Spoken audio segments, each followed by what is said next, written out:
I would like to say we should have a time of celebration right now because the War of the Roses is over. The king has won, right? Can we give it up? A round of applause for the King Edward?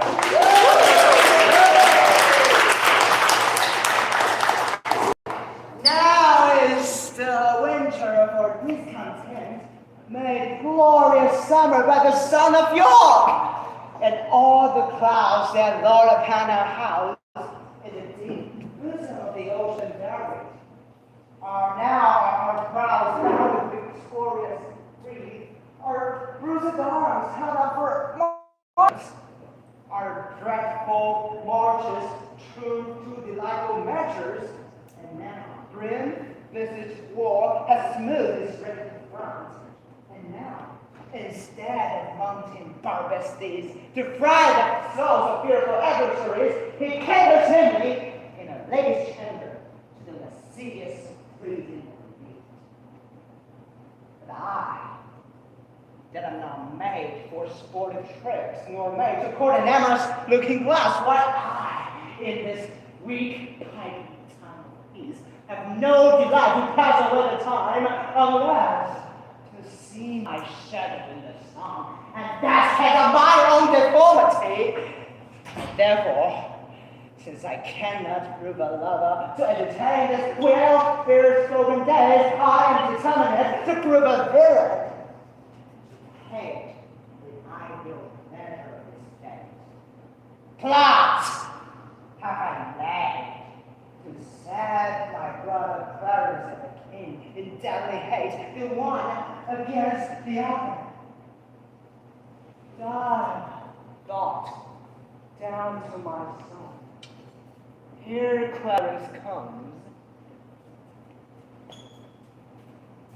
Good day, brother.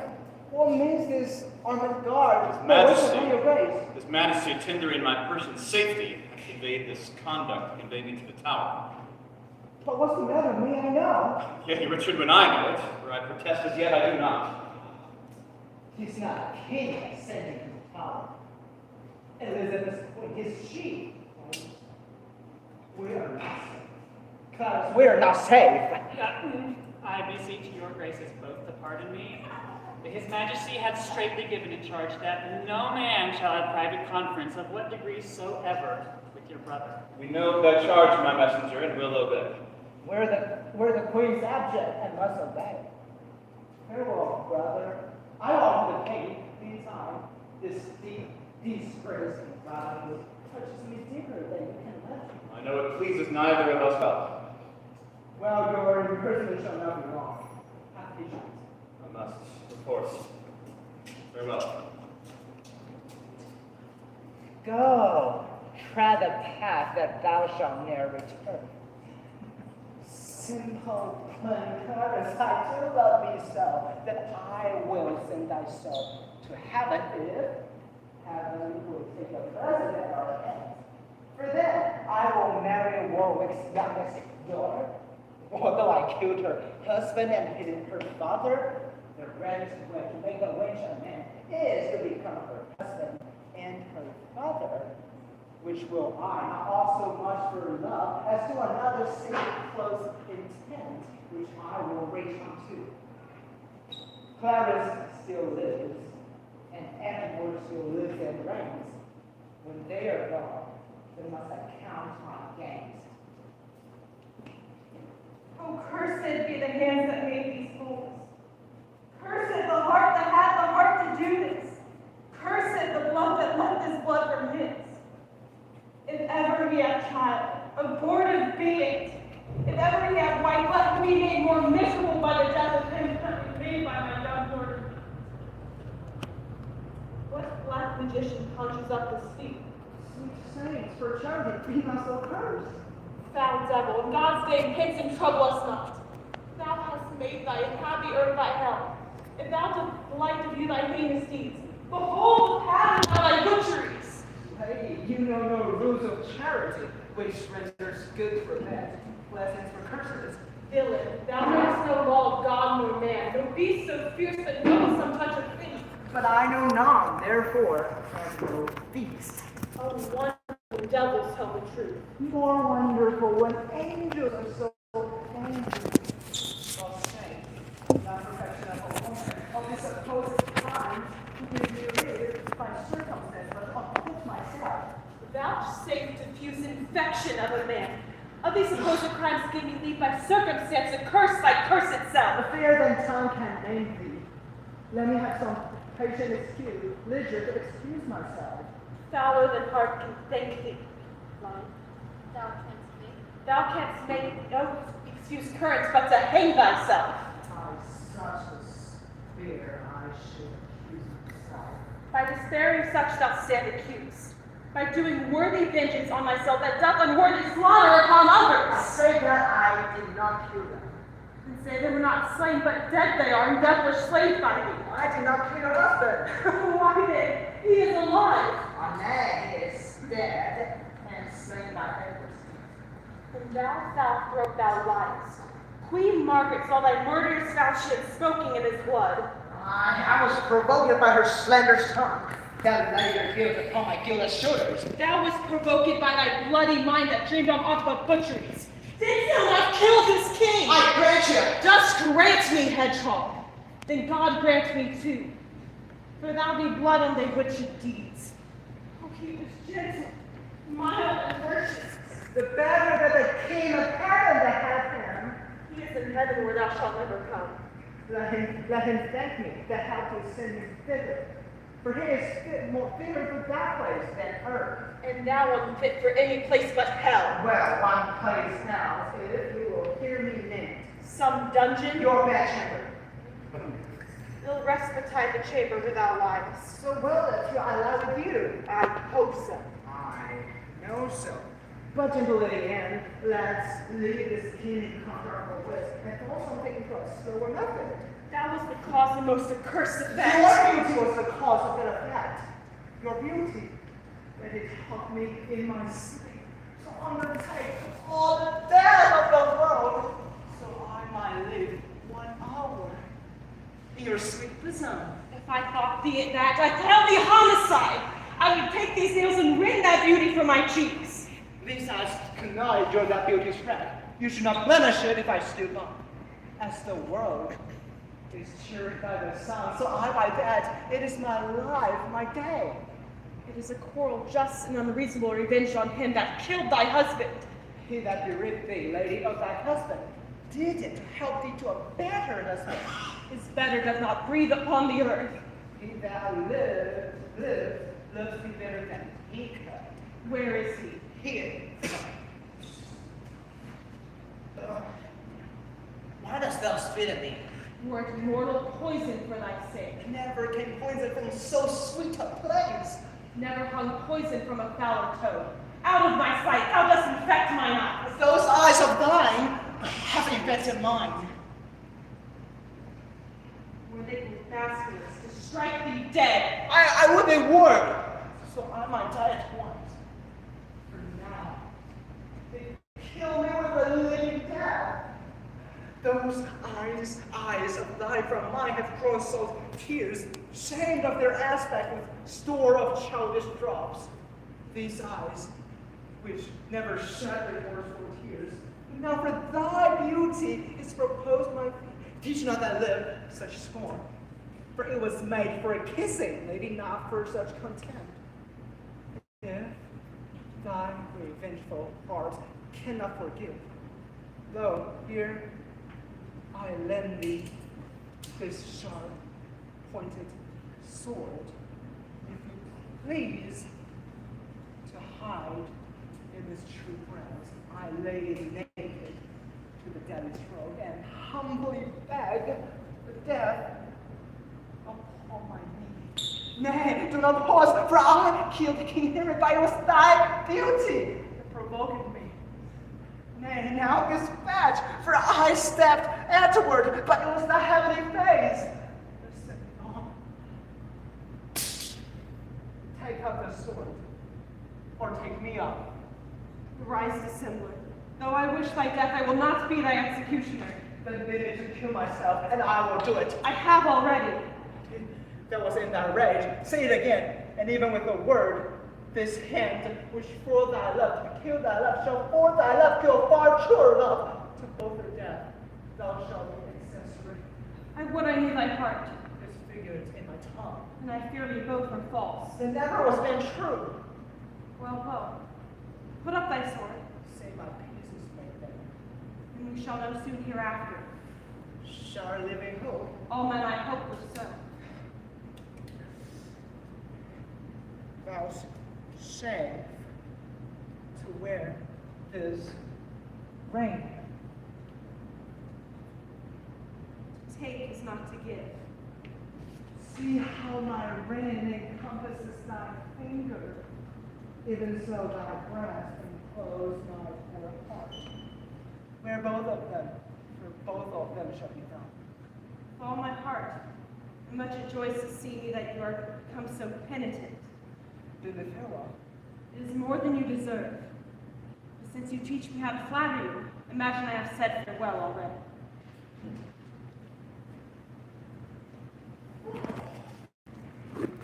Was every woman in this Hebrew womb? Was every woman in this Hebrew womb? I'll have her, but I will not keep her long. What? I that killed her husband and her father, to take her to her heart's extremest pace, and I, with no friend to beg my suit at all, the plain devil and dissembling loose, yet to win her, all the world to nothing. Ha! Had she already forgotten her lord Edward the Prince, some 1-3 months since I stabbed in my angry mood at Tewkesbury? Upon my life, she finds, although I cannot myself, to be a marvelous proper man. I'll turn this young fellow to his grave and return for lamenting to my love. Shine out, fair sun, till I have brought a glass, that I might see my shadow as I pass. Have patience, madam. I have no doubt His Majesty will soon recover his touching health. If he were dead, what would betide on me? The heavens have blessed you with a goodly son that shall be your comforter when he is gone. Ah, he is young. In his minority, he is put into the trust of Richard Gloucester, a man who loves not me nor none of you. Is it concluded that he shall be protected? It is determined, but not concluded yet, though it must be so if the king miscarry. Here comes the Lord of Buckingham, sister. Good time of day unto your royal grace. I come from visiting his majesty. God grant him health. Did you confer with him? Aye, madam. He desires to make atonement between the Duke of Gloucester and your brothers, and between them and my Lord Chamberlain, and seeks to call them to his royal presence. Would all were well, but that will never be. I fear our happiness is at the height. They do me wrong, and I will not endure it. Who is it that complains unto the king that I, forsooth, am stern and love them not? Because I cannot flatter and look fair, I must be held a rancorous enemy?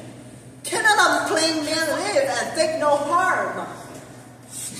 To whom in all this present speaks your grace? To thee, that's nor honesty nor grace.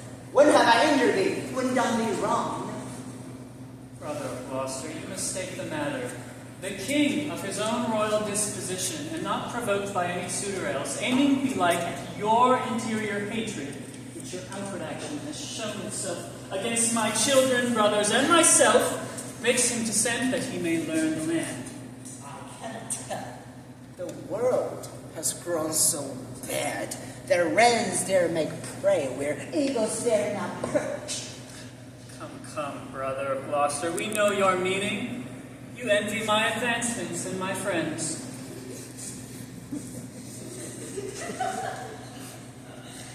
God grant that we might have some need of you. Our brother's imprisonment was by your means.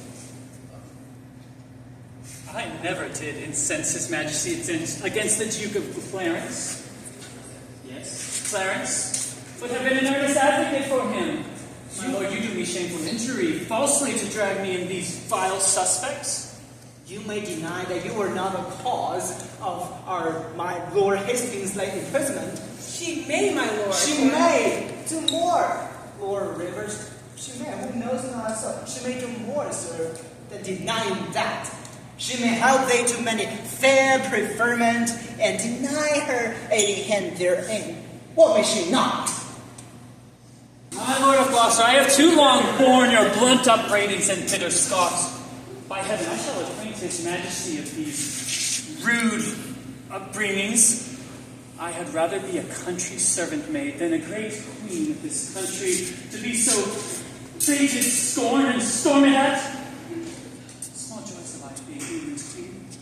Unless indeed that small god and beseech me, thy honoured state and seat belong to me. Threat you me with telling of the king.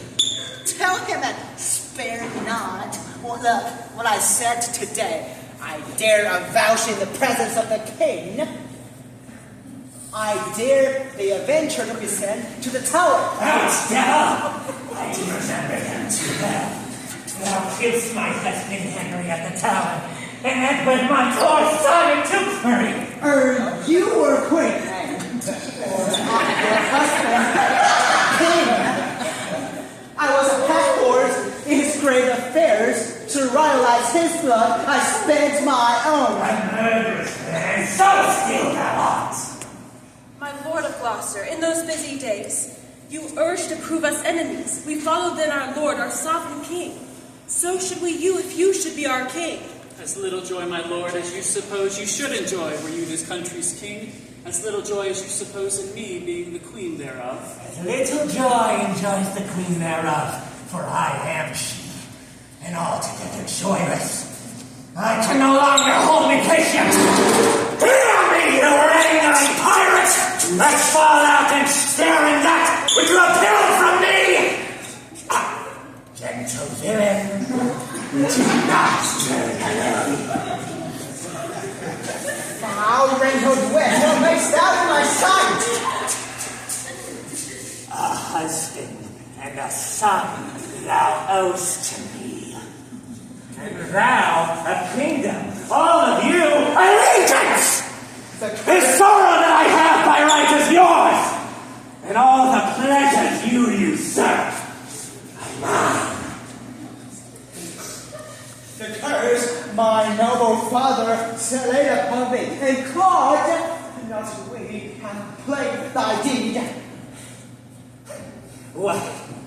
Was thou snarling all before I came, ready to catch each other by the throats, and turn you all your hatred now on me? Why then give way, dull clouds, to my quick curses! Edward, thy son, that now is Prince of Wales, for Edward our son, that was Prince of Wales, died in his youth by right untimely hour. Long may thou live to wail thy children's death, and see another as I see thee now, decked in thy rights as thou art stalled in mine. Long died thy happy days before thy death, and after many lengthened hours of grief, died neither mother, wife, nor England's queen. Rivers and Hastings stood by when my son was stabbed with bloody daggers. God, I pray that none of you may live his natural age, but by some unlooked accident cut off.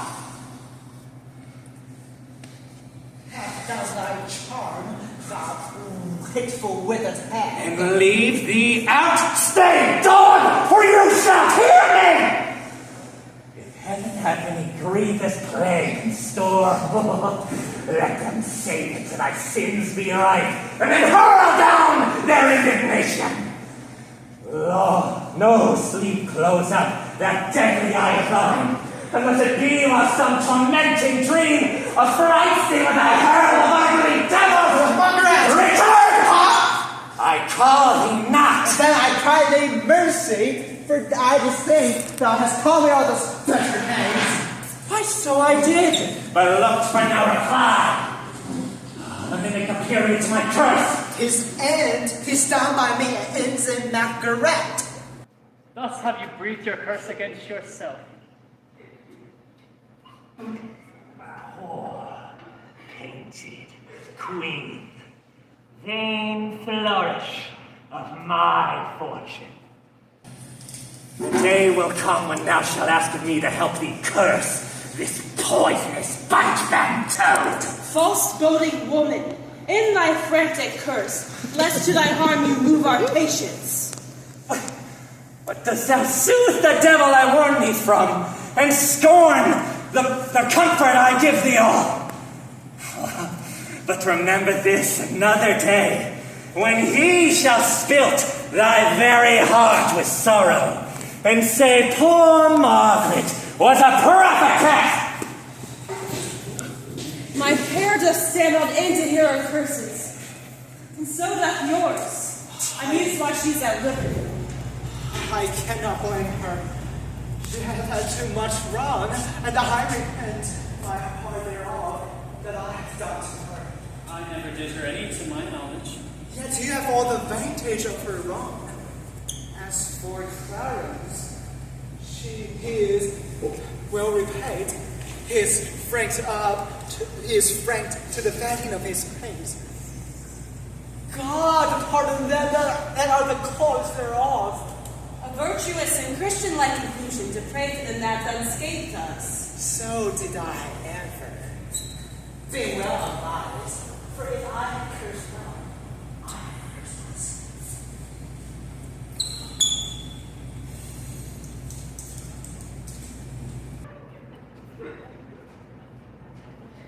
I do the wrong. Now first begin the approach. The secret mischief that I said approach, I lay on the gravest charge of others. Clarence, who I have indeed cast in darkness, I do beweep to many simple goals, and tell them that is the queen for Alice, the servant king, against it is my brother. And now, they believe it, and went with them to be revenged on Lord Rivers. But then I saw, and with a piece of scripture, tell them that God bid us do good for evil. Thus I clothed my naked vanity with the old art and stolen word of the Holy Writ, and seem a state where most I play the devil. But here comes my executioners. How now, my heart, my stout, resolved mate, are you going to dispatch this business? We are, my lord, and come to have the warrant that we may be admitted to where he is. Well thought upon, I have it here with me. Be sudden in your execution, for Clarence is well-spoken man, and perhaps may move your heart to pity if you like him. We go use our hands, not our tongue. I like your lies. Go with your business straight. Go, dispatch! We will, my noble lord. Well, I have passed a miserable night, so full of fearful dreams, an ugly sight. Methought that I had broken from the tower, was embarked across to Burgundy. In my company, my brother Richard, who from my cabin tempted me to walk upon the hatches. As we paced along the giddy footing of the hatches, methought that Richard stumbled, and in falling struck me. I thought to stay him overboard, the tumbling billows of the Maple. For methought what pain it was to drown. Fearful noise of water in mine ears, what ugly sight of death within mine eyes. But then my dream was lengthened after life. Then began the tempest to my soul. Methought I saw 1,000 fearful wrecks, 1,000 men and fishes gnawed upon me. Oh no. Then, with that, methought a legion of foul fiends environed me and howled in mine ears such hideous cries that at the very noise I trembling waked, and for a season after could not believe but that I was in hell. Such terrible impression made my dream.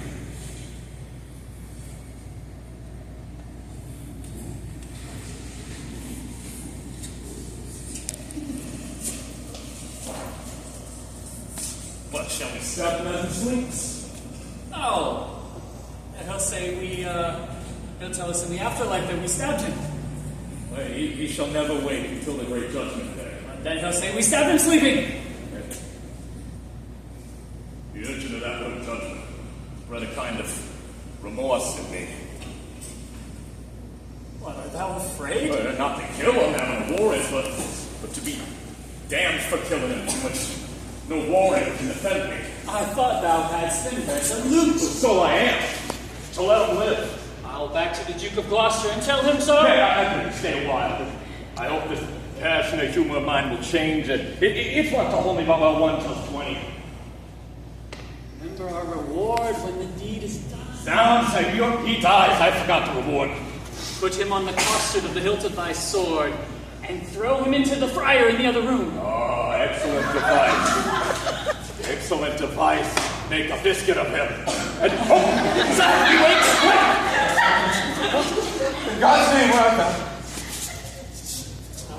A man, as you are. But not as I am, royal. Nor you as we are, loyal. Who sent you hither? Wherefore do you come? to murder me. And I You scarce have the hearts to tell me so, and therefore cannot have the hearts to do it. Wherein, my friends, have I offended you? Offended us, my lord, you have not, but the king.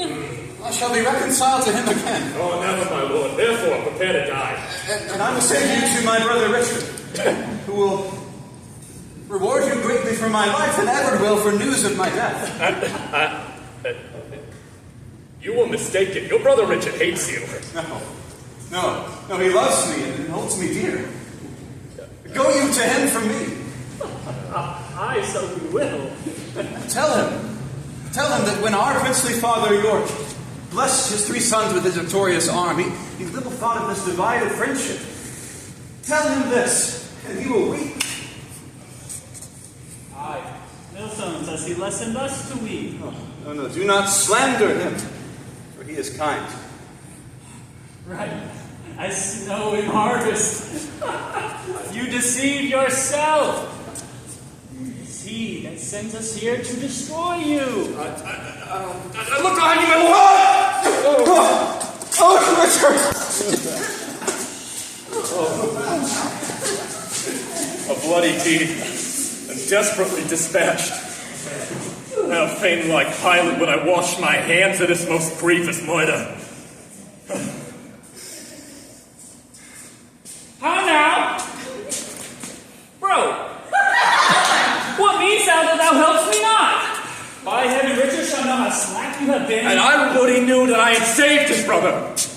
Take now the fee, and tell him what I say, that I repent me that the Duke is slain. So go not I. Go coward as thou art!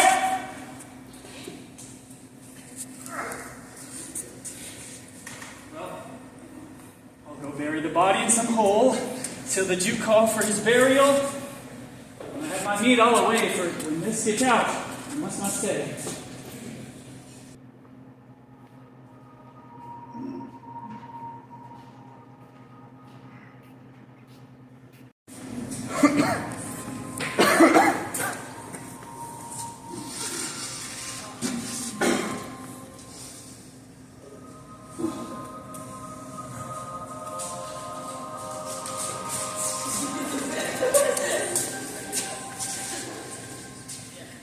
Now I have done a good day's deed. You peers, continue in this united league. And Lord Hastings, give your hand peace. Dissemble not your hatred. Swear your love. So thrive I, as I truly mean this vow, my heart set free from former grudging thoughts. Madam, thou art not exempt from this. Wife, love Lord Hastings, but we kiss your hand. There, of our former hatred, so thrive I and mine. Now, princely Buckingham, continue this united league, and swear thy embracements to my wife's allies, and make me happy in your unity. Whenever Buckingham doth turn his hate upon your grace or yours, God punish me with hate and knows where I expect most love. Pleasing cordial, princely Buckingham, is this thy vow to my sickly heart. There wanteth now our brother Gloucester here to make a period of this blessed peace. And in good time. Good morrow, my sovereign king and queen, and princely peers.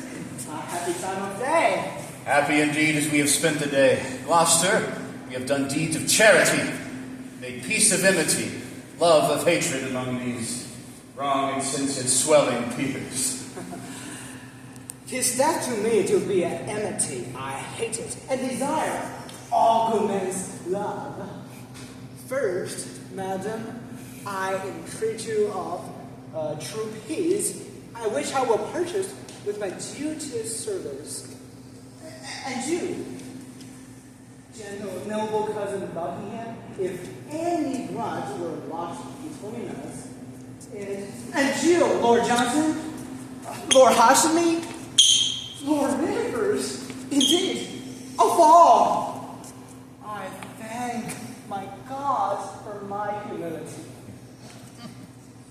A holy day shall this be kept hereafter. I would to God that all strifes be well compounded. My sovereign lord, I do beseech your highness to take our brother Clarence to your grace. Madam, have I offered love for this? To be so flouted in this royal presence? Who knows not that the gentle duke is dead? Who knows not he is dead? Who knows he is? Is Clarence dead? The order was reversed.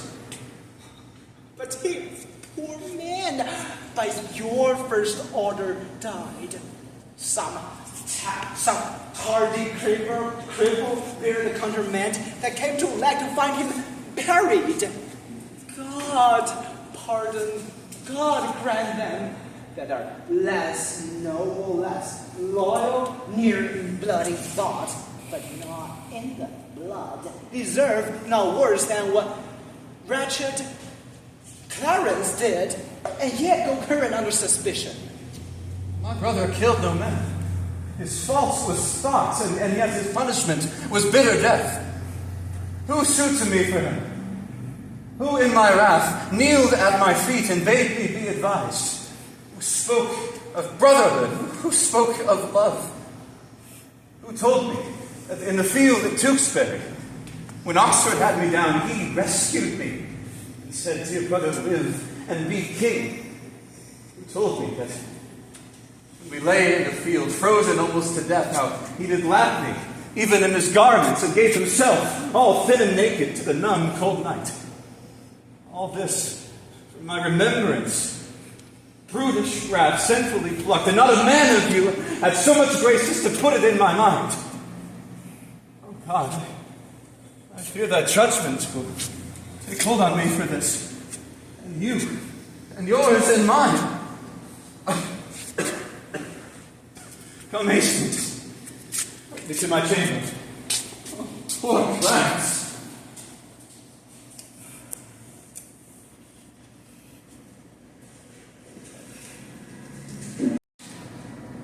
Who shall hinder me to wail and weep, to chide my fortune and torment myself?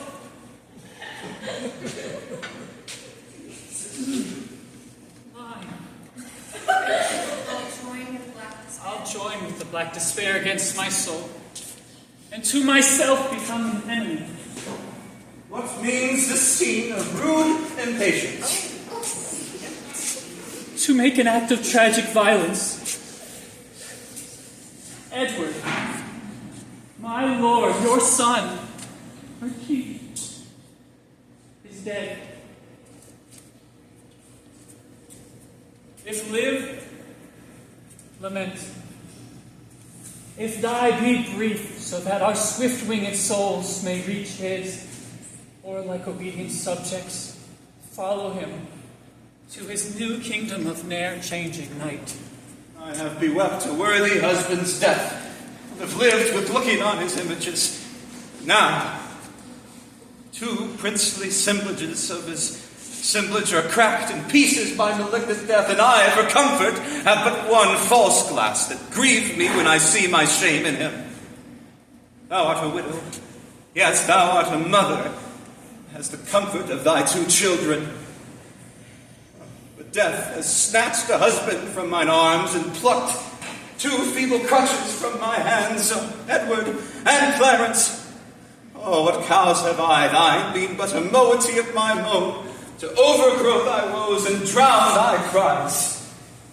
Give me no help in lamentation. I am not daring to bring forth complaints. Fine. All springs reduce their courage to mine eyes. Oh, for my husband! Oh, for my dear Lord Edward! Both for mine, Edward and Clarence. What stay had I but Edward? And he's gone.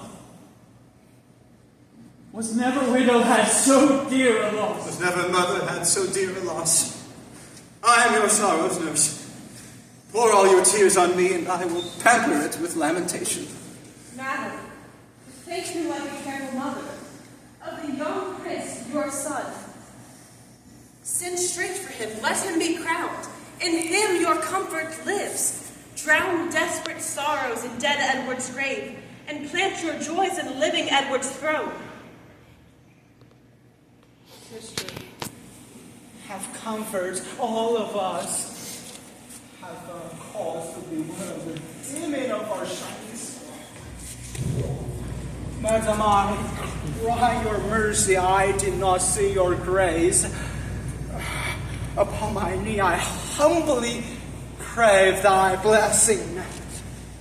God bless thee, and put meekness in thy breast, love, obedience, and true duty. Amen.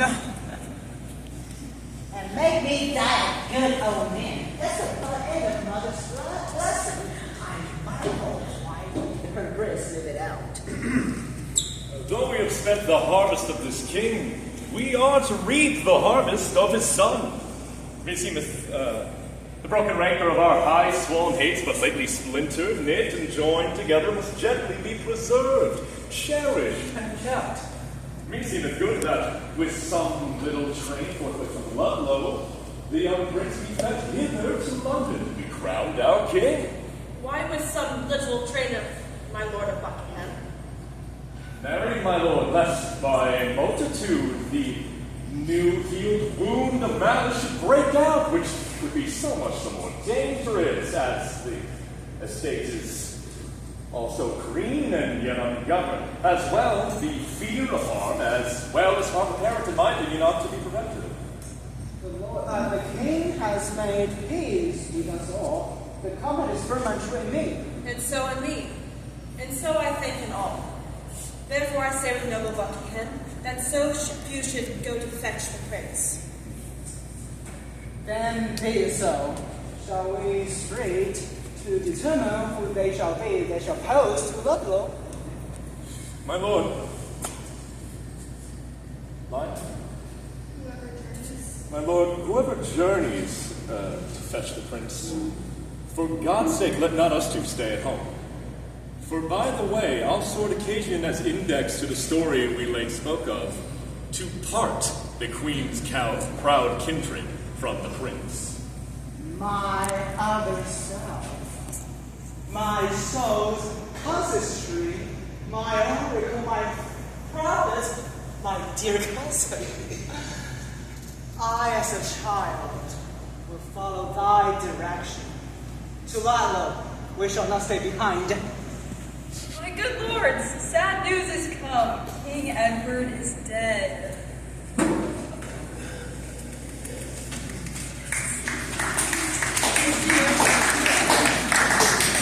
Oh, I long with all my heart to see the prince.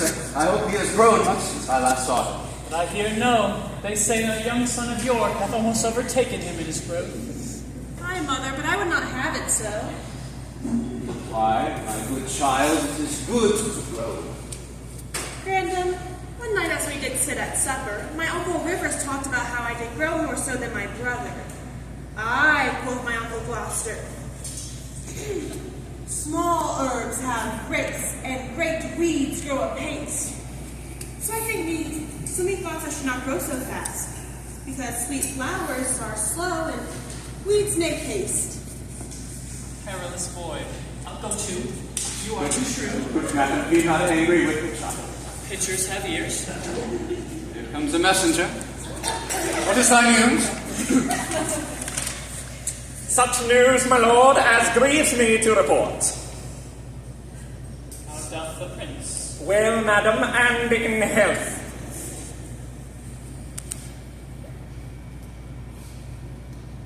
My news is thus. Lord Rivers sent to Pomfret as prisoner. Who hath committed it? The mighty dukes, Gloucester and Buckingham. For what offence? The sum of all I have disclosed, why or for what the nobles were committed to, all unknown to me, my gracious lord. Me? I see the ruin of my house. Welcome, destruction, blood, and massacre. I see as a map the end of all. Come, my boy. You will to sanctuary? Stay, I will go with thee. You have no cause. My gracious lady, go, and thither bear your treasure and your goods.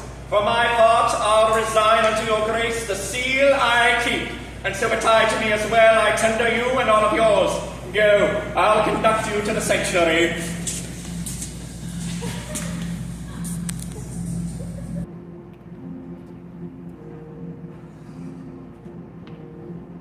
Welcome, sweet prince, to London, to your chambers. Welcome, my cousin, my thought sovereign.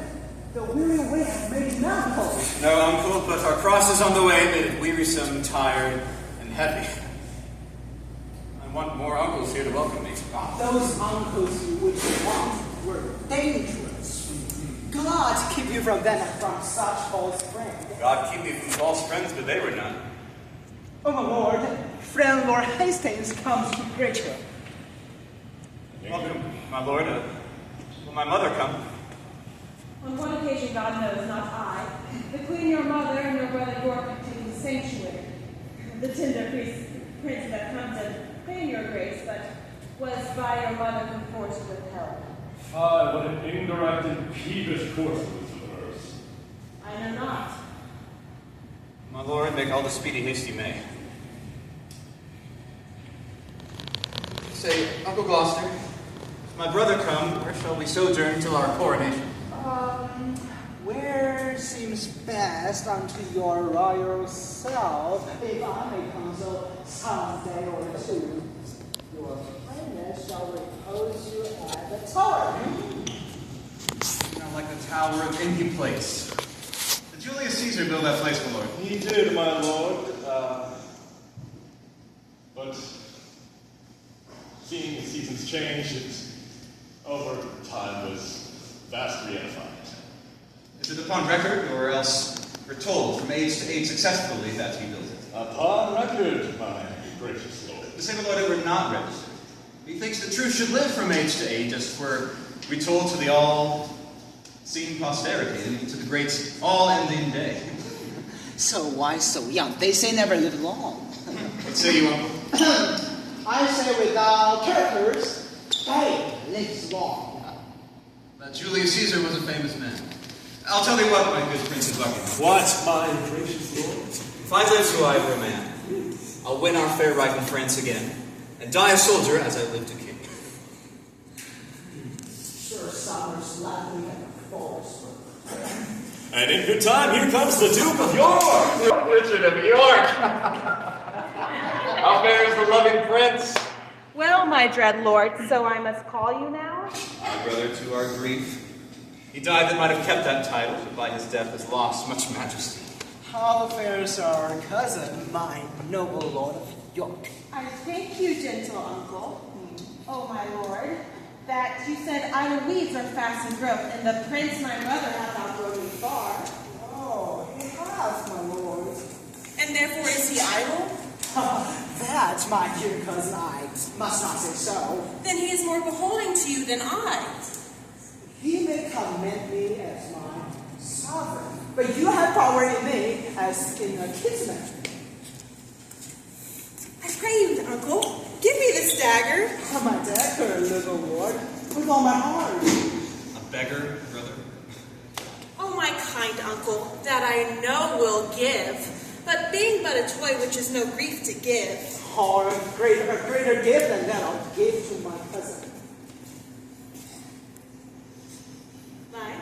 A greater gift. A greater gift? Oh, that's a sword to it. Aye, gentle lord, were it light enough, it is so heavy for the grace to wear. I weigh it lightly were it heavier. Well, would you wear my weapon, little lord? I would, but I thank you as you call me. How? Little. Our Lord of York will still be cross and talk. Uncle, your grace knows how to bear with him. My brother mocks both you and me. You mean to bear me, not to bear with me. Because then I am little, like an ape, he thinks that you must bear me on your shoulders. With what a sharp provided wit he reasons. To mitigate the scorn he gives his uncle, he prettily and aptly taunts himself. So cunning and so young. It's wonderful. The Lord will please pass through, pass along. Myself and good cousin Buckingham will unto your mother to entreat of her to welcome. Would you go into the tower, my lord? Our Lord Protector will have it so. I don't think I'll sleep in quiet at the tower. What should you fear? Marry my Uncle Clarence' angry ghost. My grandam told me he was murdered there. I fear no uncle's dead. Nor none that live, I hope. And if they live, I hope I need not fear. But come, young prince, with heavy hearts, thinking on them, go we into the tower. Thinkst thou, my lord, this prating little York might not have been incensed by his subtle mother that taught and scorned you thus opprobriously? No doubt. He's a perverse boy. He's on his feathers from top to toe. Catesby, is it not an easy matter to make William Lord Hastings of our mind for the installment of this noble duke in the seat royal of this most famous isle? He, for his father's sake, so loves the prince that he will not be ought to warn against him. What thinkst thou then of Stanley? Will not he? He will do all in all as Hastings does. Well, then, no more but this. Go, gentle Catesby, and as it were far off, sound thou Lord Hastings how he doth stand affected to our purpose, and summon him tomorrow to the tower, to sit about the coronation, wherein thyself shalt highly be employed. Commend me to Lord Hastings. Tell him, Catesby, his ancient knot of dangerous adversaries are tomorrow or less blood at Pomfret's castle. Go, gentle Catesby, to his business side. Shall we hear you from you, Catesby, or we sleep? With all the heed that I can, you shall. At Maple Street, there shall you find us both. Now then, my lord, what shall we do if Lord Hastings will not yield to our compliance? Chop off his head. Ooh, something I will determine. And look, when I am king, came down me the earldom of Hereford and the movables which the king, my brother, was possessed. I'll claim that promise at your grace's hand. Come, let's sup at times, and afterwards we may digest our compass in some form. Lord, Cannot my Lord Stanley sleep this tedious night? it appears by that I have to say. First, he commends you to your noble self. What then? He sends to know your lordship's pleasure, if you will presently take horse with him, and with all speed post to the road toward the north, to shun the danger that his soul divines. Go, fellow, go. Bid thy master to come to me. Bid him not to fear on separated counsel. Tell him his fears are shallow and without instance. And as for his dreams, I would muse what is so simple, to trust the mockery of the quiet slumbers. Go, bid thy master come, and rise, and tell him that we will both together unto the tower. I will go and tell him what you said.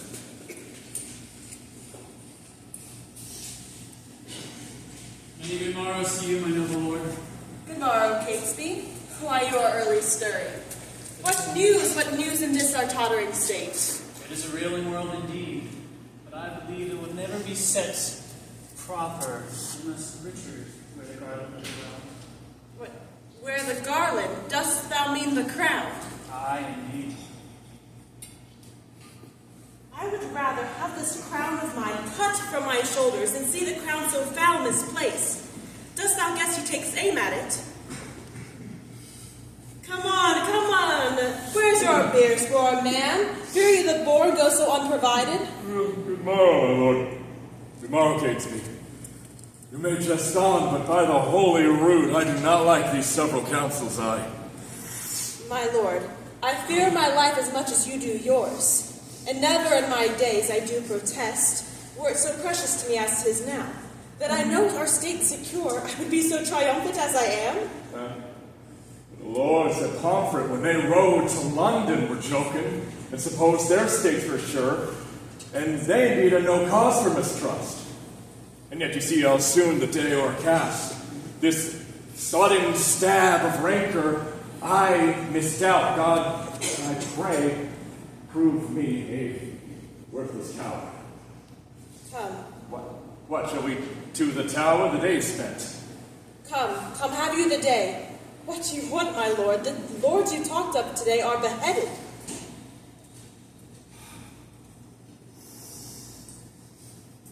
They, for their truth, might better wear their heads than some of those that have accused them wear their tights. Come, my lord, let's away.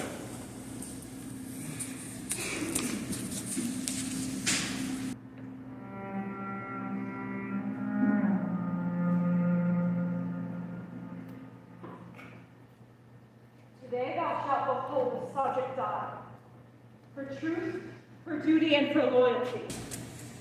The sash, the limit of your life is out. Pomfret, oh bloody prison, fatal and ominous to their noble peers. Oh, Margaret's curse has fallen heavy on our heads. Then curse she Richard, then curse she Buckingham, then curse she Hastings. Oh, remember, God, to hear our prayers as you did for me.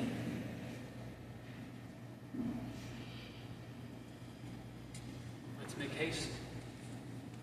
Farewell, until we meet again in heaven. The hour of death is expiated.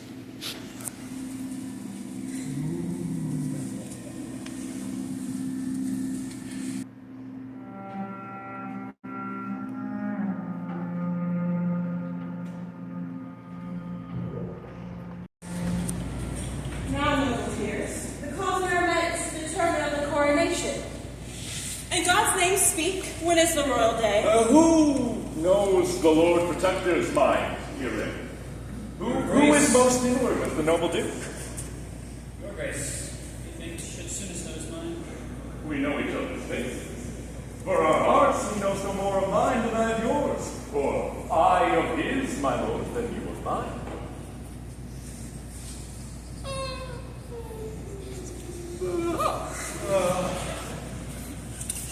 Noble Lord and cousin all, good morrow. I have been a long sleeper. I trust my absence does make no great design where my presence might have been concluded. Had you not come upon your cue, my grace, William Hastings had pronounced your part, your vote in crowning of the king. Then my Lord Hastings, no one might be bolder. His worship knows me well, and loves me well. Cousin Buckingham, a word with you. The tender love I feel for your grace makes me most forward in his princely presence. Line. Catesby has sounded Lord Hastings in our business and find this Catesby gentleman so hot that he shall lose his head, or he gives consent to his master's child, as he worshipfully terms it, shall lose the royalty to England's throne. Withdraw yourself a while, I'll go with you. I pray you all, what do they deserve that plot against my dad to establish that? I will say it once again, my lord. The tender love I feel for your grace makes me most forward in this princely presence. To doom the offenders, whosoever they may be, I say, my lord, they have deserved death. Then be your eyes the witness of their evil. See how I am bewitched? This is Edward's wife, that monstrous witch, by her witchcraft, has marked me. And they have done this time. Thou protector of the traitor, talkest thou of it? Thou art a traitor!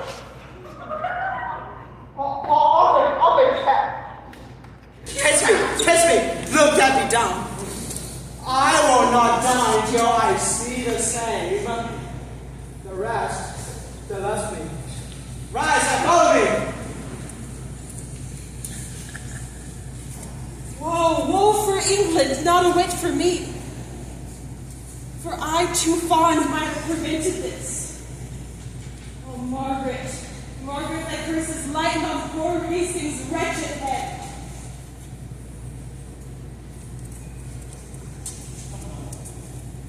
The Duke would be at dinner. Go ahead, make a short prayer. He longs to see you. Oh, bloody Richard, miserable England! I prophesy the fearfulest time of thee that has ever wretched aged upon.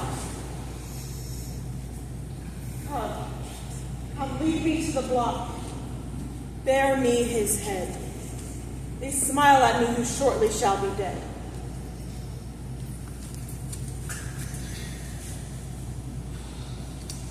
So, dear, I love the man, then I must weep. Well, he was the most covert shelter trainer that ever lived.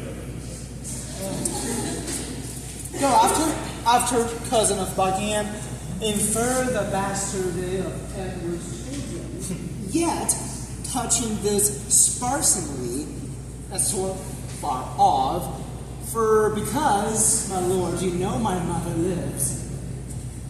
Doubt not, my lord. I'll play the orator as if the golden fee for which I plead were for myself. And so, my lord, adieu.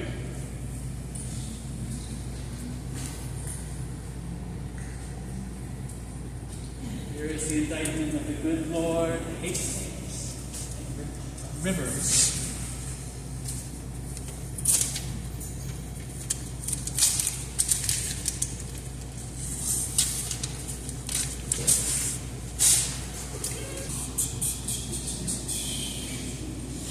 Now, what say the citizen?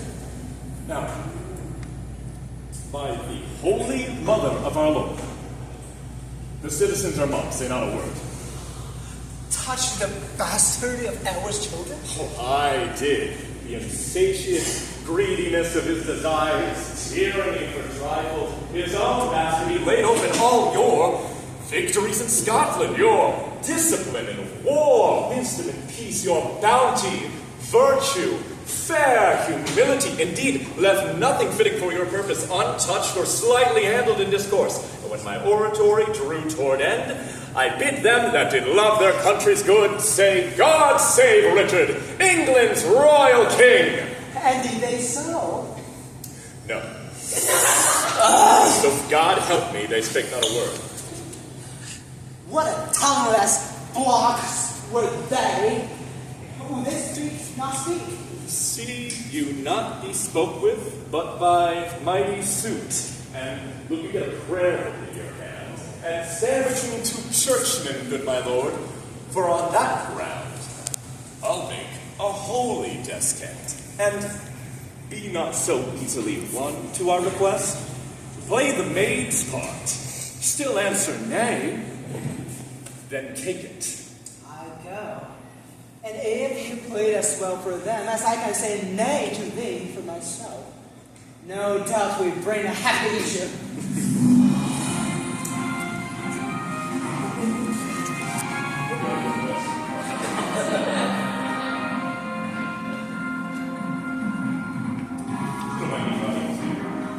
Great, big smiles. You're on TV now. Welcome back to Park's News. I dance attendants here. You join us in seeking audience to address in action from the Duke of Gloucester. Now, Catesby, what says your lord to our request? He doth entreat your grace, my noble lord, to visit him tomorrow or the next day. He is within with 2 right reverend fathers, to finely bent in meditation, and he would for no suit be moved to break his holy exercise.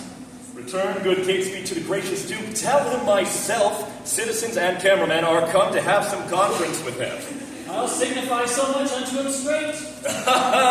Citizens, this prince is not in Edward. He is not lolling on a lewd love bed, but on his knees at meditation, but praying to enrich his watchful soul. Happy were England would this virtuous prince take on his grace the sovereignty thereof. Here comes Catesby, comes again. Now, Catesby, what says his grace? He wonders to what end you have brought such troops of citizens to come to him.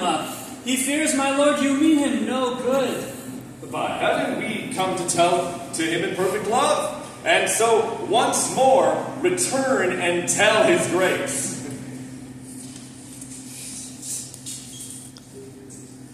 O use to anthropo, och elfen, dia nor capid, ne, Allah, dia connes.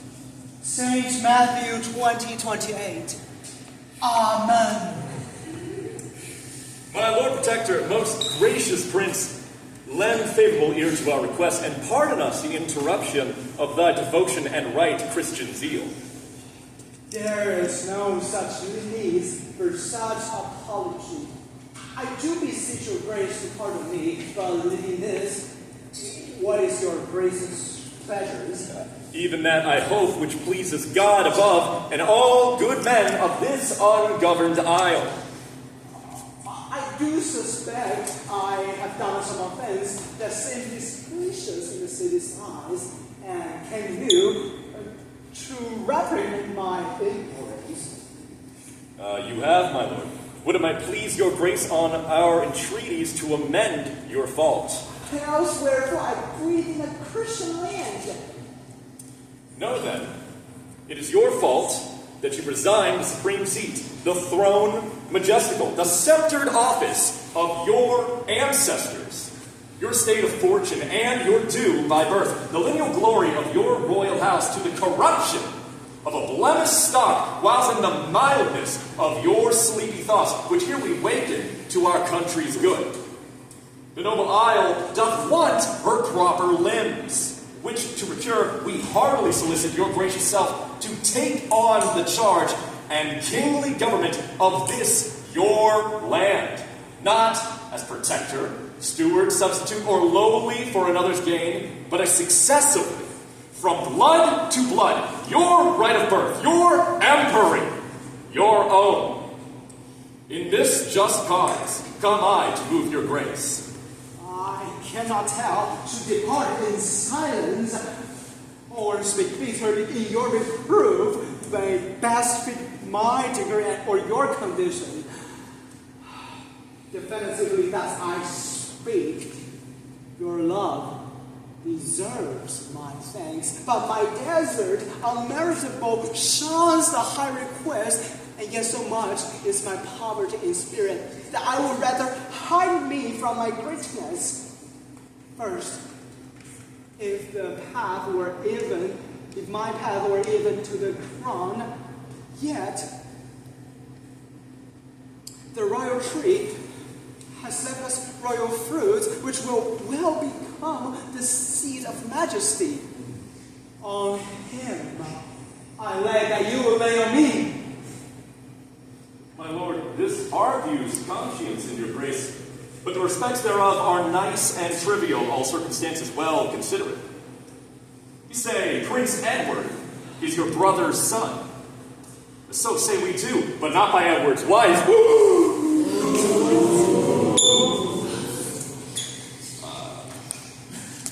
For first was he contract to Lady Lucy. Your mother lives a witness to this vow. By her, in this unlawful bed, he got this Edward, whom our manners call the Prince.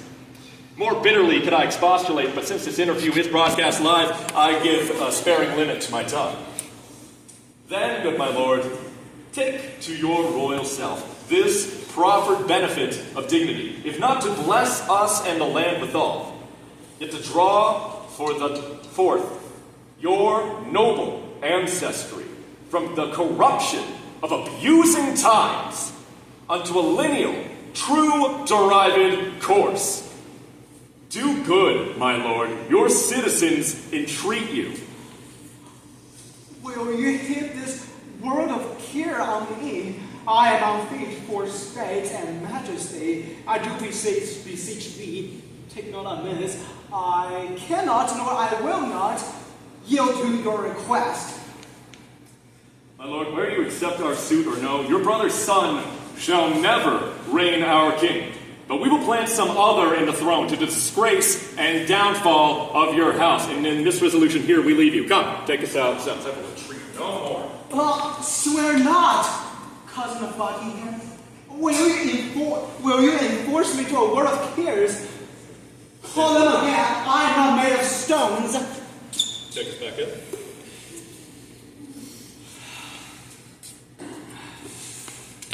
Cousin Buckingham and sage, brave men, since you will buckle fortune on my back and to bear her load, whether I will or no, I must have patience to endure the load.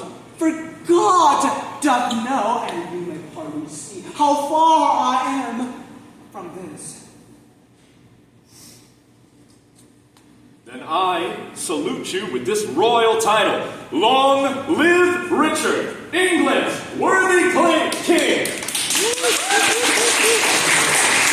Tomorrow, may it please you to be crowned.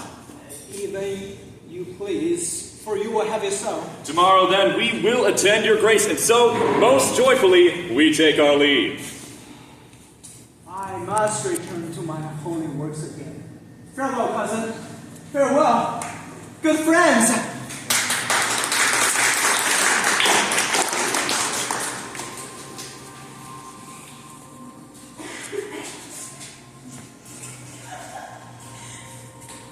Who meets us here? The kind Aunt of Gloucester, daughter, well met. God give your grace a spell of joyous and happy time of day. Sister, thanks. Whither away? No farther than the tower, as I guess, upon the like devotion of yourselves, to congratulate the young princes there. Sister, thank you. We'll all go together.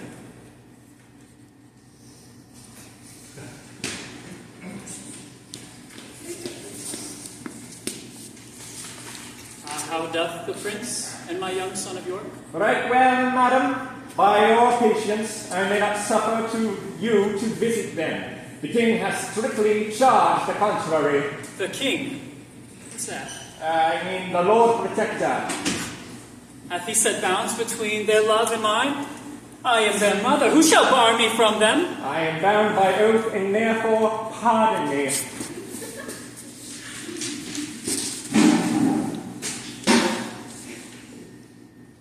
Come, madam. You must straight to Westminster, there to be crowned Richard's royal queen. Cut my lace asunder, else I swoon at this dead-killing news. Spiteful tidings, oh, unpleasing news. Be good cheer, madam. Now here's your grace. Do not speak to me.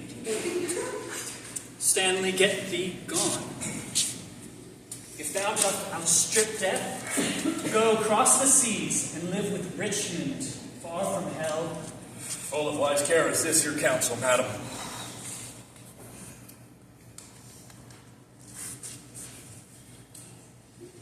Go thou to Richmond, and good fortunes guide thee. Go thou to Richmond, good angels tend thee. Go thou to sanctuary, and good thoughts possess thee. I to my grave, where peace and rest doth lie with me. Stay. Yet look back unto the tower. Pity. You ancient stones, those tender babes, envy hath the year within those walls.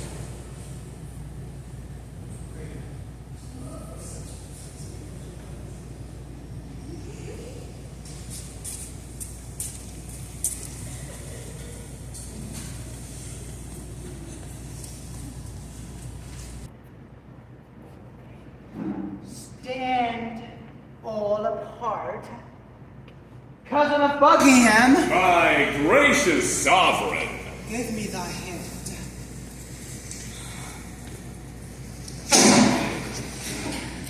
Thus high, by thy advice and thy assistance, is King Richard seated. But shall we wear this glories for a day, or shall they last, and we rejoice in them? Still live they, and forever let them last. Buckingham, now I do play the touch to test if thou be courage go with thee. Young Edward lives. Say on, my noble lord. What, Buckingham? I say I will be king. And so you are my thrice-renowned king. Am I king? Tis so. But Edward is. True, noble prince. Bitter consequence that Edward should still live, true noble prince. Shall I decline? I wish the best of that. What sayest thou now? To make suddenly brief.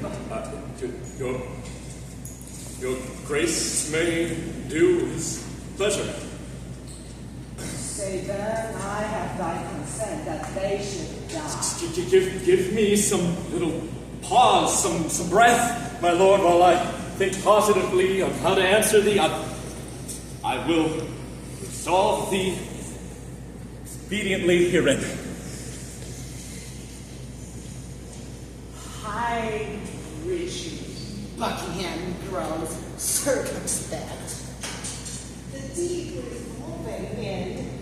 We, Buckingham, shall no more be the neighbor to my counsel.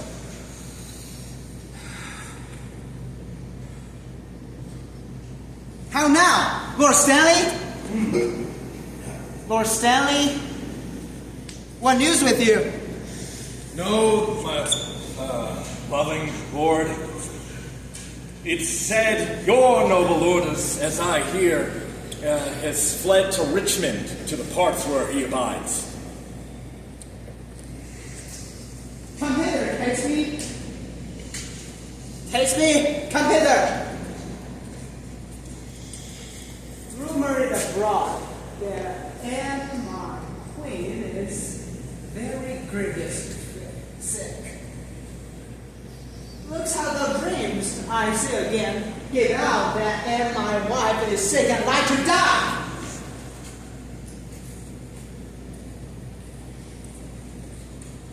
I must be married to my brother's daughter, or else my kingdom stands on a brittle ground. Murder her brothers and marry her? All sorts of ways of gain. But I am in so far in blood that sin will pluck on sin. Tear falling, pity does not in this eye.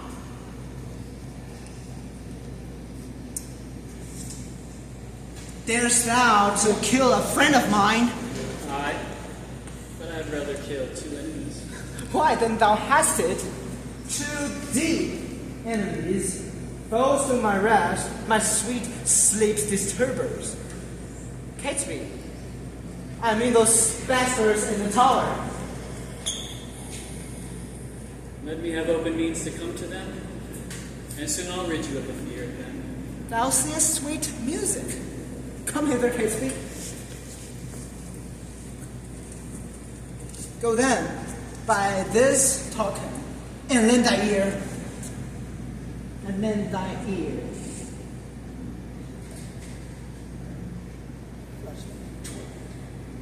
There's no more but so, say it is done, and I will love thee, and pray for thee for it. I will dispatch it straight. My lord, I have considered in my mind the late request that you did ask of me. Well, at their rest, some lords fled to Richmond. I know the news, my lord. Well, look upon it.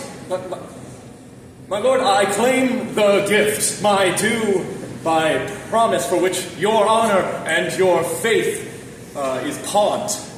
The earldom of Hereford and the movables which you had promised I shall possess. Stanley will look to his wife, and if she conveys letters to Richmond, he will answer it. Well, what says your majesty to my request? I do remember. Henry VI did prophesy that Richmond should be king when Richmond was a little bittish boy. My lord, how chance the prophet did not at that time have told me that he should die. My lord, the promise of the Richmond! My lord! I am... What's the clock? I am thus bold to put in mind what you have promised me! But what's the clock? Upon the stroke of 10. Well, let us strike. Why let it strike? Because there, like a jack, you keep struck betwixt my meditation and your begging. I'm not to give in vain today. Then say whether you will or no. Promise me, I'm not in vain today. And is it thus? Repays me he my deep service with such contempt? May I am king for this! Now think I must on Hastings and be gone to Brecknock while my fearful head is on.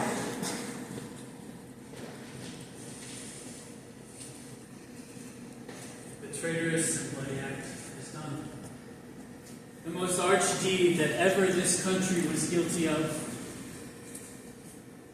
The princes are dead, and I have killed them.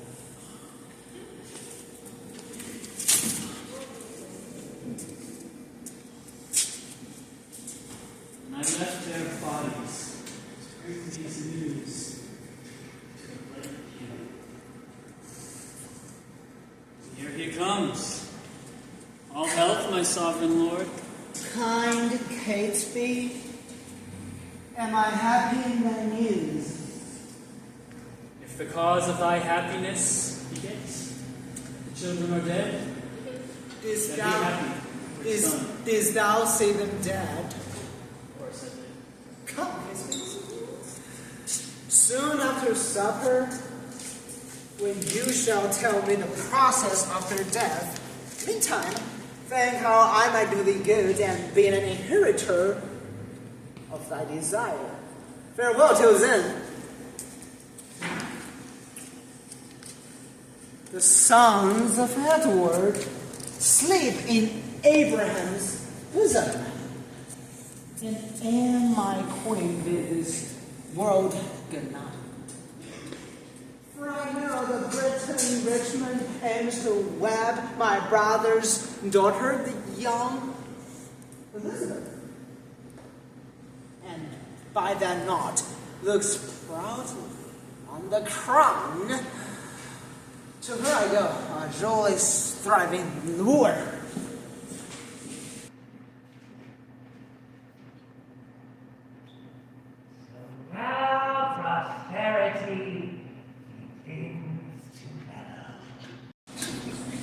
drop into the rotten mouth of death. Here in these confines, slyly have I learnt to watch the waning of my enemies. A dire induction am I witness to, and will to France, hoping the consequence will prove as bitter, black, and tragical.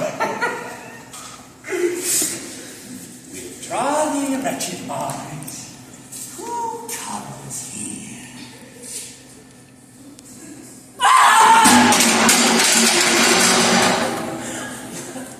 My tender babes! My darling princes!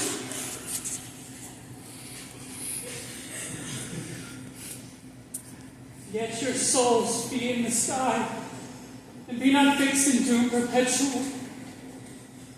Hover about me with your airy wings,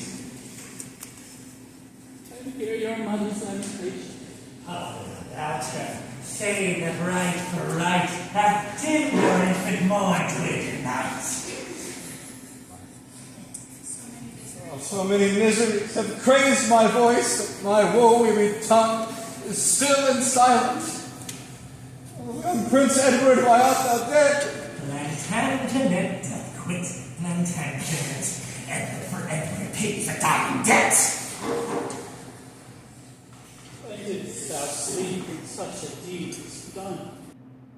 When holy Harry died, my queen died. Dead life, lying in sight. Poor mortal living ghosts, rest thy unrest in England's lawful earth, unlawfully made drunk with innocent blood. Who hath any cause to mourn but we? His ancient sorrow be most relevant. Give mine the benefit of seigneury, and let my grief frown on the upper hand. If sorrow can admit society, tell over your woes again by viewing mine. I had an Edward till a Richard killed him. I had a husband till a Richard killed him. Thou hadst an Edward till a Richard killed him. Thou hadst a Richard till a Richard killed him. I had a Richard too, and thou didst kill him. I had a Weltman too, thou didst help to kill him. Thou hadst a Clarence too, and Richard killed him. From forth the kennel of thy womb hath crept a hellhound that doth hunt us all to death. That dog that had teeth before his eyes, to worry lambs and lap their gentle blood. That excellent grand tyrant of the earth. Oh, Harry's wife, triumph not in my woes. God witness with me, I have wept with thine. Bear with me. I am hungry for revenge, and now have cloyed me with beholding it. Thy many fools that stepped my Edward dead, untimely smothered in their dusty graves. Richard yet lives. Hell's dark intelligencer. Only reserve their factor to buy souls and send them thither. But at hand, and soothe his piteous and unpitied end. Earth gapes, hell burns, fiends roar, saints pray to heaven suddenly convey to hence. Cancel his bond of life, dear God, I pray, that I might live and say the dog is dead. Thou didst prophesy that a time would come when I would ask thee to help me curse that vile spider, that bunch, that frog.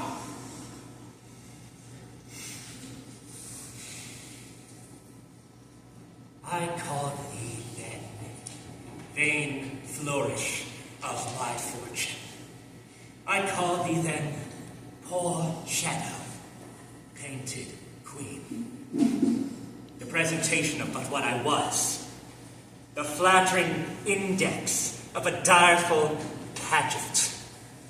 One heaved a high, to be hurled down below.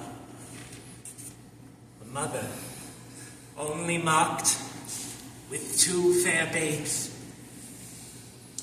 Dream of what thou wast. A garish flag to be the aim of every dangerous shot. A queen in jest, only to fill the scene.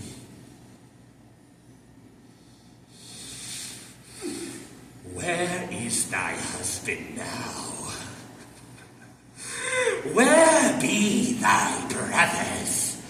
Who sues and kneels and says, God save the queen? Thou dost usurp my place, and dost thou not usurp the just proportion of my sorrow? Now, thy proud neck bears half my burdened yoke, from which even here I slip my weary head, and leave thee the burden of it all on thee. Farewell, York's wife and queen of sad mischance. These English woes will make you smile in France. No, thou well skilled in curses, stay a while, and teach me how to curse mine enemies.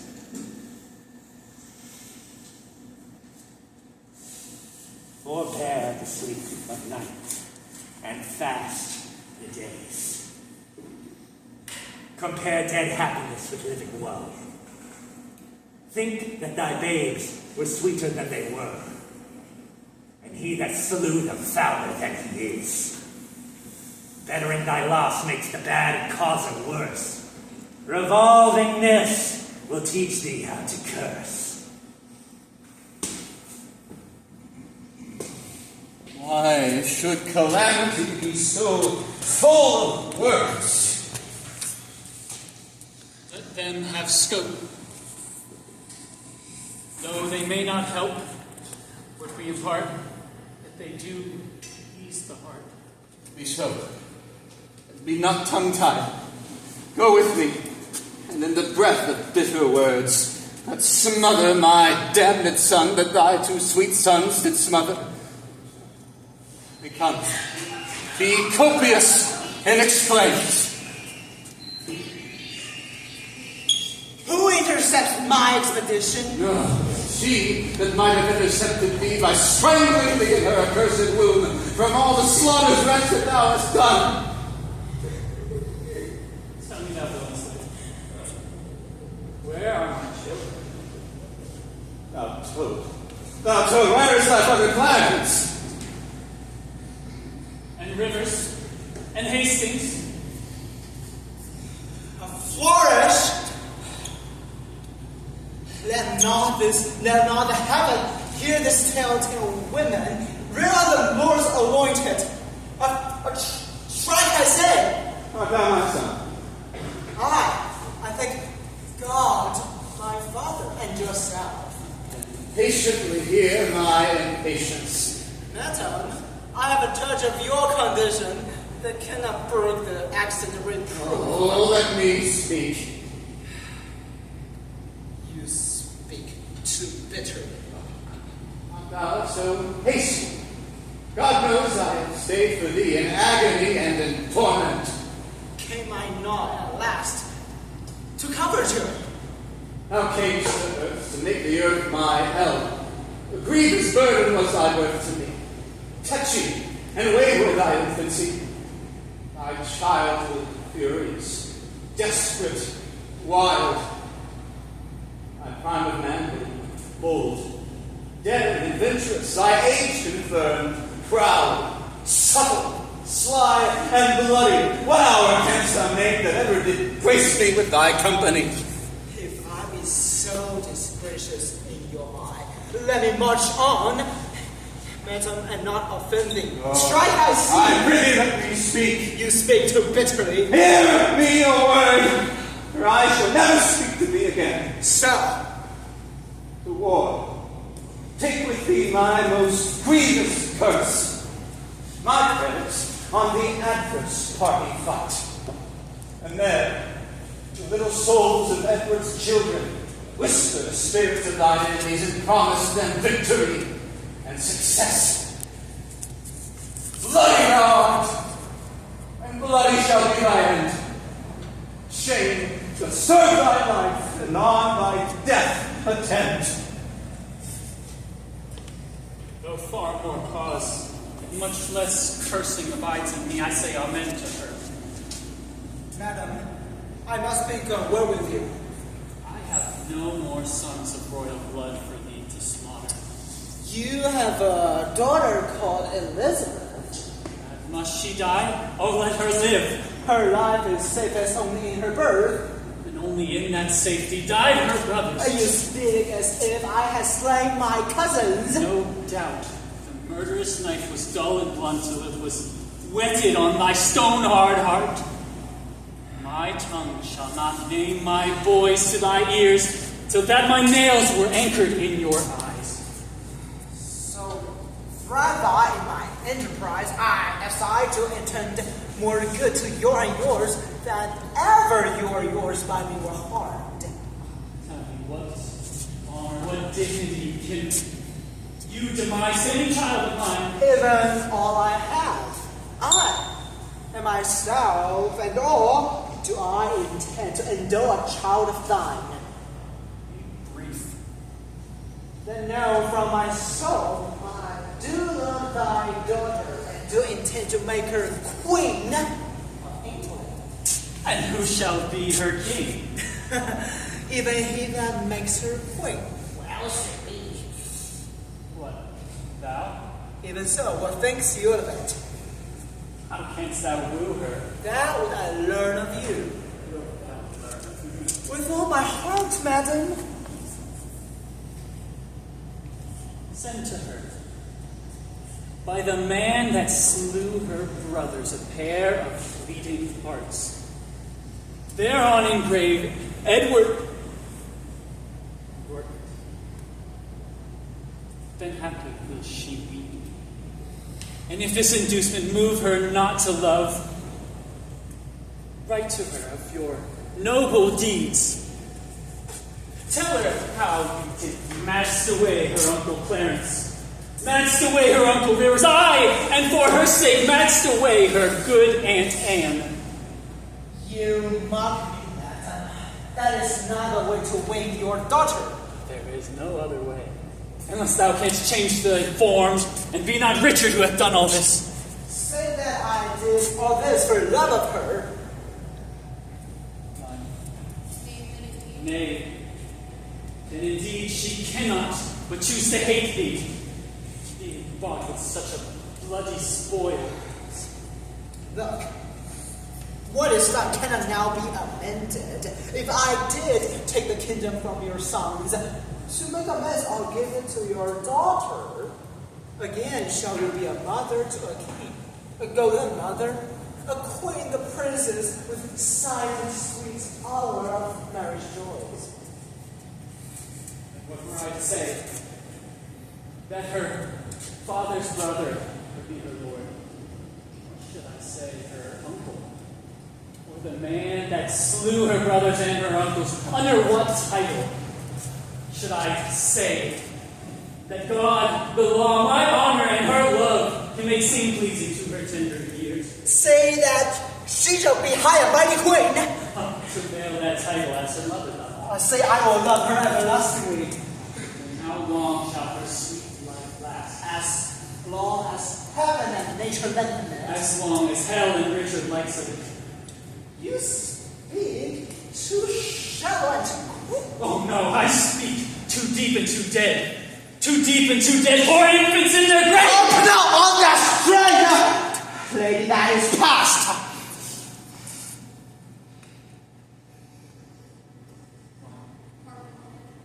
Harp on it still shall I till heartstrings break. Right now, that Richmond aims to wed your daughter. In her consists my happiness and thine. Without her follows myself and thee, herself, will end a many Christian soul, death, desolation, ruin, and decay. It cannot be avoided but by this. It will not be avoided but by this. Go then, mother. I must call you so. Be the attorney of my love, and plead what I will be, not what I have been. Shall I be tempted of the devil's house? Aye, if the devil tempts you to do good. Yet thou didst kill my children! By your daughter's womb I bury them, which they will breed to your conversion.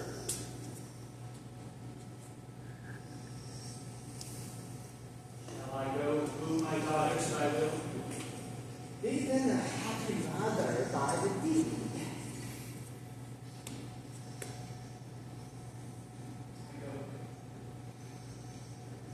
Write to me very shortly, and you shall understand from me your mind.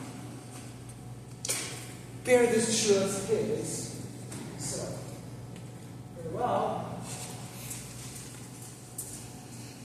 Relenting fool, shallow and changing woman! How now, Stanley? What news with you? None good, my liege, nor none so bad. A riddle? Neither good or bad. What's more? What news? Richmond is on the seas. Be the seas on him. What doth he there? I know not, mighty sovereign, but by guess. Well, as you guess. Stirred up by Dorset, Buckingham, and Morton, he makes for England, here to claim the crown. Is the chair empty? Is the sword unswayed? Is the king dead? The empire unpossessed? What heir of York is there alive but we? Who's England's king but great York's heir? Tell me then, what does he upon the seas? Unless for that, my liege, I cannot guess. Unless for that he came to be your liege, where you cannot guess wherefore the Welshman comes. Thou will revolt. Fly to him, I fear. No, my good lord, therefore mistrust me not. Where is your power then to bid him back? Were they not at Western shore to save conducting the rebels from their ships? No, my good lord, my friends are in the north. Cold friends to me. What do they in the north when they should serve the sovereign in the west? They have not been commanded, mighty king. Pleases your majesty to give me leave. I'll muster up my friends and meet your grace, where and what time your majesty shall please. Thou was gone to join Richmond, but oh, now trust me. That mighty sovereign, you have no cause to hold my friendship doubtful. I never was, nor never will be false. Go, and master men, but leave behind your son, George Stanley. Look your heart be firm, lest his head's assurance is but frail. So deal with him as I prove true to you. My gracious sovereign, now in Devonshire, as I by my friends am well advertised. Sir Edward Courtney, the haughty prelate, Bishop of Exeter, his elder brother, with many more confederates are in arms. In Kent, my liege, the Guilfords are in arms, and more traitors flock to the rebels. Power grows strong. My lord, the great army of... I'll tell you all! Nothing but sons of Lord, death. the news I have to tell thee is that by sudden floods and falls of water, the army of Buckingham is dispersed and scattered, and he himself has wandered forth away alone, no man knows whither. I cry thee mercy. Here's my purse to cure the curse of thine. Has any well-advised friend proclaimed the reward to him that bring the traitor in? Such proclamation hath been made, my lord. Richmond in Gloucestershire sent out a boat unto the shore to ask those on the bank if they were his assistants, yea or no. Who answered him, they came from Buckingham upon his party. He, mistrusting them, hoist sail and made his course again for Brittany. March on, since we're up in arm. If not to fire with foreign enemies, yet to beat down the rebels at our home. Lord, the Duke of Buckingham is taken. That is the best news. The Earl of Richmond is landed at Milford. That is colder tidings, but it must be told. Away to Salisbury. While we're raising here, our royal battle might be won and lost. Some take order that Buckingham be brought to Salisbury. The rest march home with me.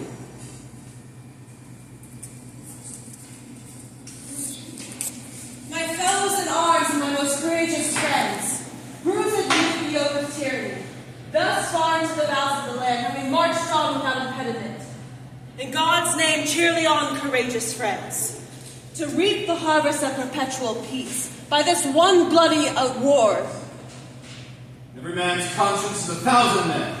Fight against this guilty homicide. I doubt not, but his friends will join us. We have no friends but our friends for fear, and in his dire need will fly from them. All for our advantage. In God's name, march. True hope is swift and flies with swallows' wings. Kings it makes gods, and meaner creatures kings.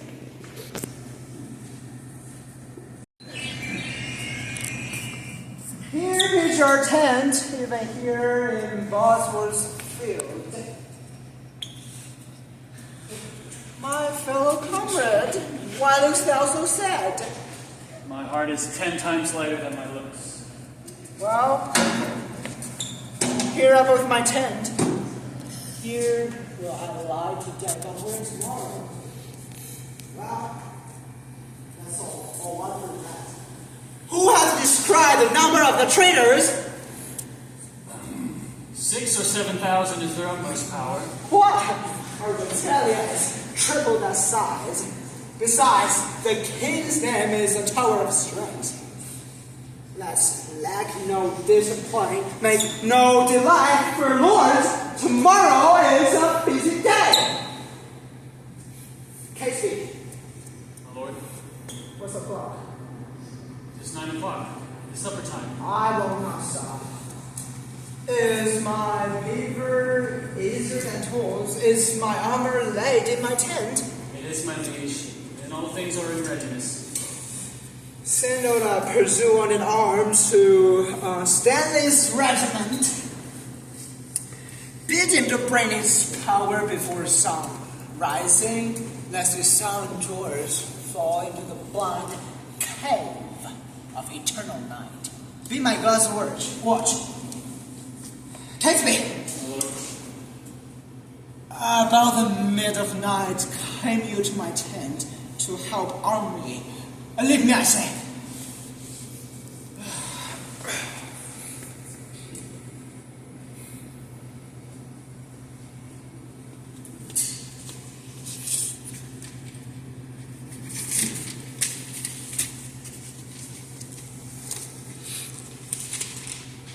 Fortune victory sit on thy helm.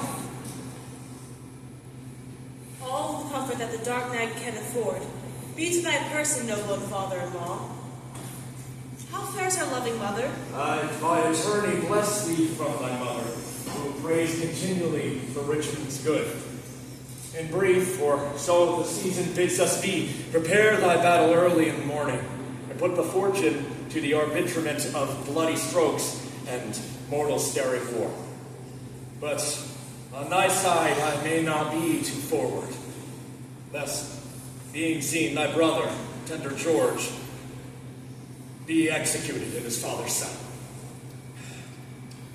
Farewell, be valiant, speed well.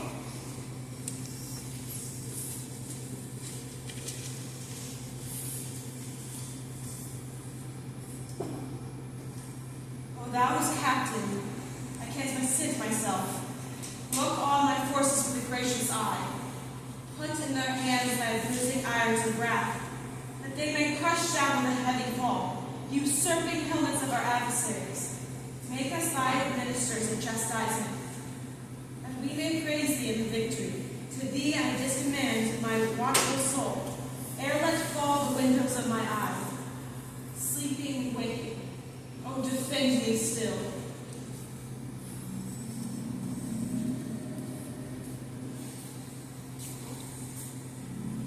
me sit heavy in thy soul tomorrow. I that was drowned to death by fulsome wine, poor Clarence, let fall thy edgeless sword, despair and die. Thou offspring of the house of Lancaster, the wronged heirs of York do pray for thee. Beget a happy line of kings. Flourish and live. Dream of my cousin smothered in the tower. Let us be led within thy bosom, Richard. And weigh thee down with ruin, shame, and death. Thy nephews wish to spare and die. Sweet Richmond, good angels guide thee, and keep thee from the boar's annoy. Live and beget a happy line of kings. Edward's sons do pray for thee. Live and flourish.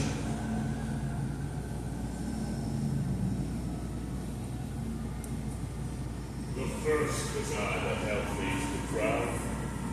The last was I that felt his tyranny. Oh, in the battle, think on Buckingham, and die in terror of thy guiltiness. Dream on. Dream on the bloody deeds and death. Fainting, despair, despairing, yield thy breath. I died for hope ere I could lend thee aid. But cheer thy heart, and be thou not dismayed. God and good angels fight on Richmond's side. And Richard fall in height, and all is pride. Richard, thy wife, thy wretched and thy wife, that never slept an quiet hour with thee, now fills thy dream with perturbations. Tomorrow think on me, and fall on your edge's sword, despair and die. Richmond, our king, O thou quiet soul, sleep thou a quiet sleep. Dream on success and victory. Thy adversary's wife doth pray for thee.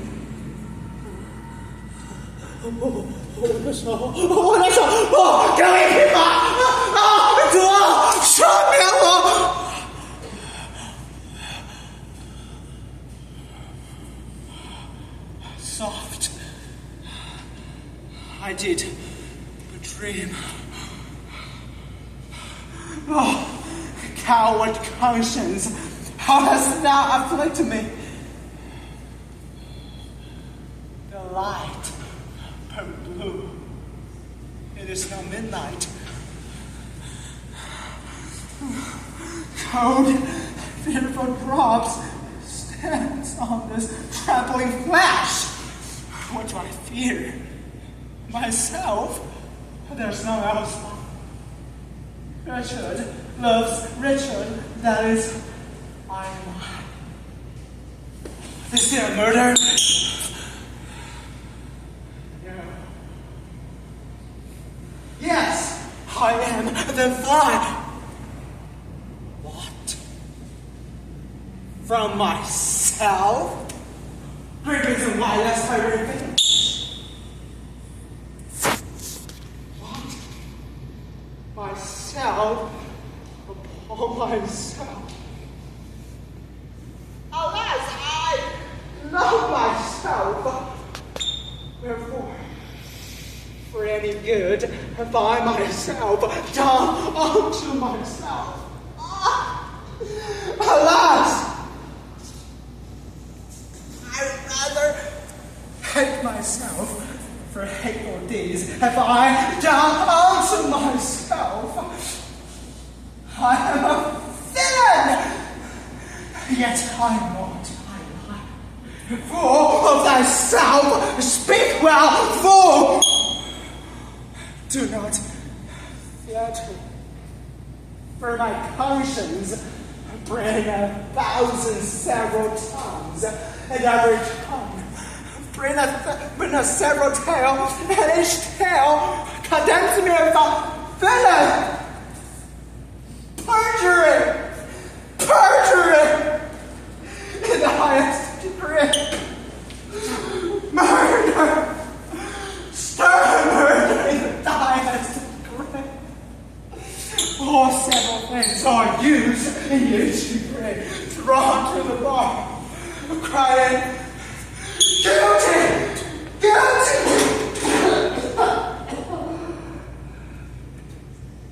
I shall despair. There is no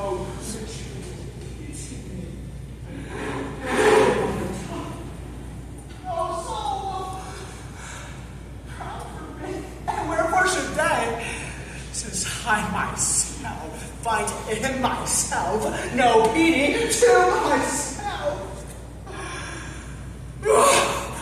Methought of all the souls that I had slain came into my tent, and every one did threaten me tomorrow's vengeance on the head of Richard. John, who's there? Pixie Lord. The early village mouse have Poston salutations in the morning. Your friends are up and buckle on their armor. Catesby, I had a fearful dream. What thinks you of now? Will our friend prove us true? No doubt, my lord. Catesby, I fear. My good lord, be not afraid of shadows.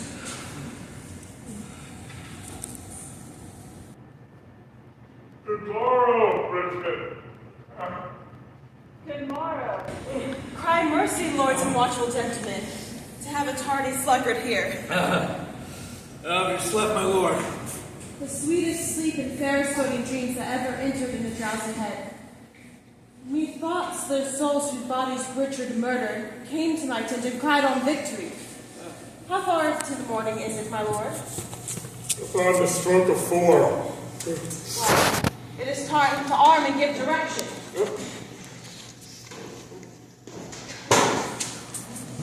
More than I have said, loving countrymen, for leisure and enforcements of the time, forbids me to dwell upon.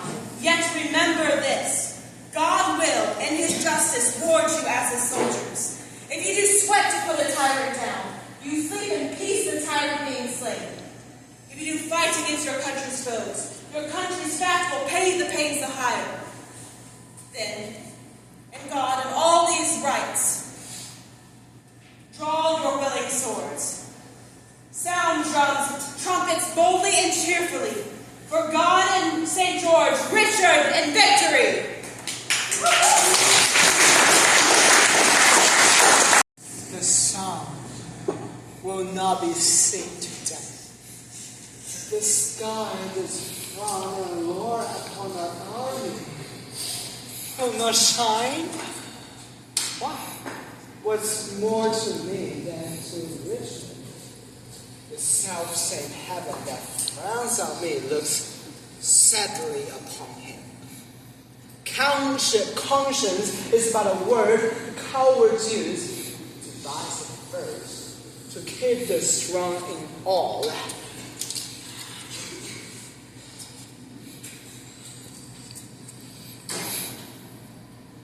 My fellow Englishmen, they are but a sort of vagabond, rascals and runaways, a scum of Britain, base, lacking peasant, who in their overcloyed country vomits force to assure destruction and desperate adventure. If we be conquered, let man conquer us. Shall these enjoy our land, lie with our wives, ravish with our daughters? Hark, I hear the drum. Fight, gentlemen of England, fight, bold young men. Draw archers, aim toward the stop. Let the welkin amazed with your broken shaves. What news will Stanley bring his power? My lord, he doth deny to come. Off his son's head! My lord, the enemy has passed the marsh after the battle that George Stanley died.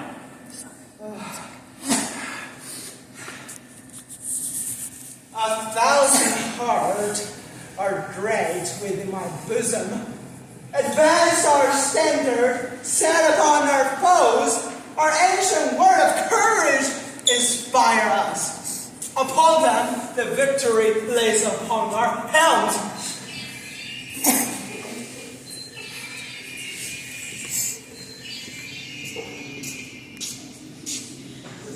The king enacts more wonders than a man. His horse is slain, and all on foot he fights, seeking for Richmond in the throat of death. Rescue, fair lord, or else the day is lost. 一匹马，用我整个国防换一匹马。 What's wrong, my lord? A horse! A kingdom for a horse! Help me to a horse! Slave, I have set my life upon a cast, and I will stand the hazard of the die. A horse! A horse! My kingdom for a horse! A horse! A horse! I think there be 6 Richmond eyes in the field. 5 have I slain today instead of him.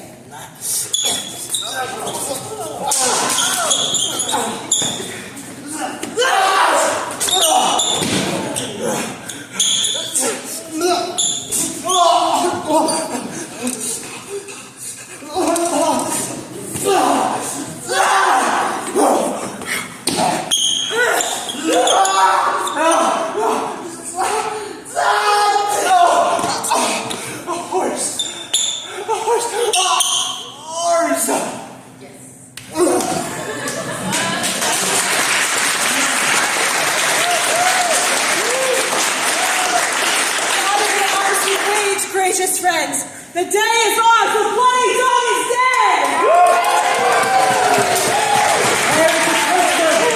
Well hast thou acquit me. Lo, here, this long usurped royalty. From the dead temples, that bloody wretch, have I plucked off to grace thy brows of all. Wear it. Enjoy it. Make much of it. God in heaven, say amen to all. But tell me, is young George Stanley still living? He is, my lord, and safe in Leicester town, whither, if it please you, we may withdraw us now. Proclaim a pardon to the soldiers fled, that will and submission return to us. England for far too long has been mad and starved himself. The brother blindly shedding the blood of his brother. The father rashly slaughtering his own son. All this divided York and Lancaster. Enrich the time to come with smooth-faced peace. Abate the edge of traitors, gracious Lord, that would soon see these bloody days again. Let them not live to taste this land's increase, that would with treason wound this fair land's peace. Now civil wounds are stopped. Peace lives again, that she may live long here. God say, amen. Amen.